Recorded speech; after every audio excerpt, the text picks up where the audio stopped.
Today I want to talk about how my great grandparents had a very thriving business in the 19th century and through really no fault of their own had a collapsed business in the 20th century. Now I say no fault of their own, technically it is their fault because they failed to see the innovation that would transform the industry they were in, but it's not entirely surprising that they didn't see it coming.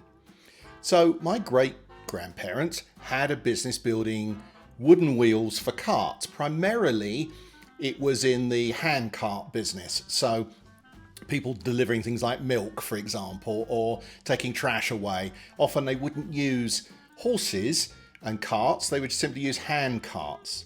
And most of their customers were small businesses who bought these devices from them. Interesting enough, they often rented them from them because, of course, this was in an era before hire purchase or credit or any of those things. So they had a local business in central London, in Islington, and they had a very thriving business making wooden wheels and the carts that go with them. Now, if you turn round to them in 1900 and said, look, you've got to get out of this business. The wheelwright business is nowhere to be because things are about to change in ways that you couldn't understand. They would look at you and go, what are you talking about? The wheel? I mean, it's the single simplest machine in the entire universe. How are you going to reinvent the wheel? Pretty reasonable question, actually, under the circumstances. But of course, across the Atlantic, Mr. Henry Ford and others were creating motor cars. And motor cars didn't use wooden wheels. They used steel wheels with rubber tyres.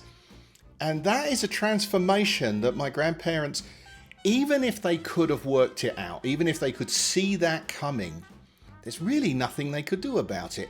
These folks were woodworkers. They really weren't in the wheel business. You could argue they were in the construction of high quality wooden things, or they were perhaps in the hire purchase or credit business. After all, they had lots of clients who would rent these things from them. What they weren't really in is the steel wheel business. They weren't in the rubber business. They weren't in the mass distribution business. And of course, they weren't in the car business either. So the lesson to be learnt here is pick your great-grandparents if you can, and pick ones who've got better business ideas. But assuming that you can't do that, look out for the idea that the business you're in today could be transformed by ultimately a very different business that could reinvent the wheel. And of course, the funny thing is that we can all look now over 100 years later and say, idiots, why didn't they see this coming? But if you're so clever, you tell me what the steel wheel with a rubber tyre is going to be replaced by. In the next one, we're going to look at some other ideas around change and how, at the end of the day, we all have to deal with a world that we don't see coming. Join me then. I'm looking forward to it. Thank you, everyone.